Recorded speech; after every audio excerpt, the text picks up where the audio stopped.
Greetings, my name is Chris Kemp. I'm going to show you how to play a song by Paul McCartney. Well, actually they call it by the Beatles. Paul McCartney is this dude right here. And he wrote a song called Oh Darlin. He plays it on piano, but I'm going to show you how to convert it to guitar. And I'm also going to change the key. Now Paul, for some reason, decided he was going to sing at the very top of his voice, and he worked really hard to do this song, and I don't know why. It sounds just as good a little lower, so I've transposed it down, and this is how you play it. But the main thing you're going to have to work on is your A form of the bar chord. So when you start on this D chord, so the A form of the D, you're going to be moving it around basically in a major scale pattern.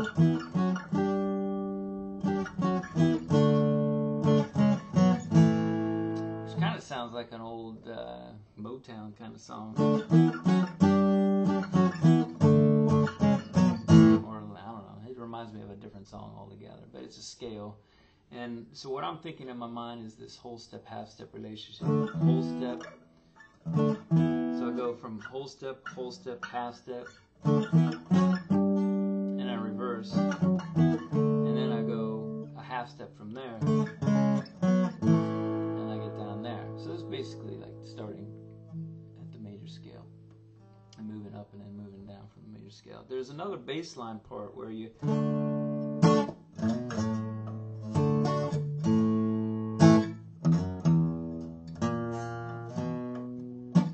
So that bass line is a crucial part to what it makes it sound and feel like. And you can do it easily on a piano, but, well, not easily. You have to learn how to play piano. But anyway, it's a little harder on guitar. The thing we're going to start is this A. Now you can start here as well.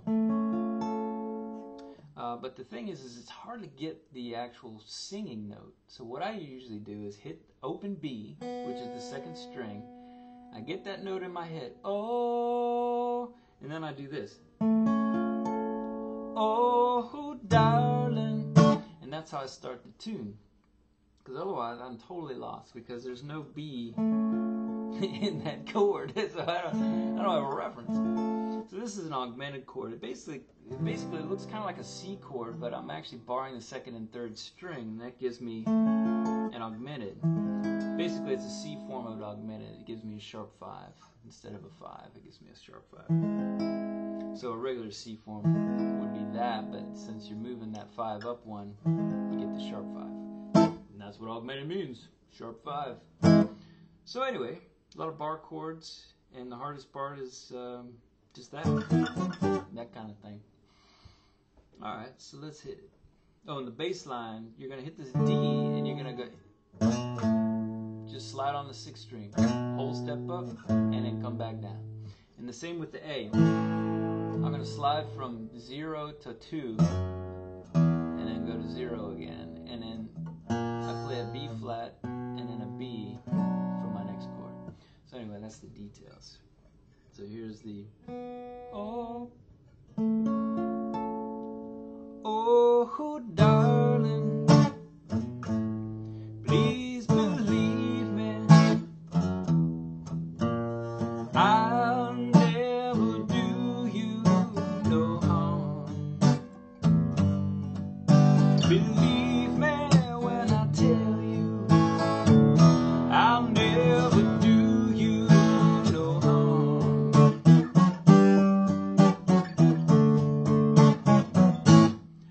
Oh, darling, if you leave me, I'll never make it alone. Believe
was playing that, I noticed I forgot a few details.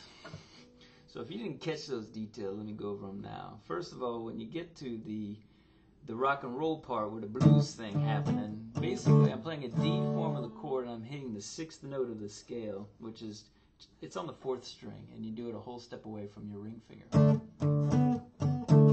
And you do the same thing in E, but when I'm playing the E, since it's E, I can utilize the low E string. Make it sound even fuller, right? The other thing I didn't tell you about was that it's the C form of D7. Basically, if you play a C and then you add the flat 7, which is the 3rd string, right underneath the key note there on the 3rd fret, and you move it up, you get a D7. And that's the chord I'm trying to play, so I get this.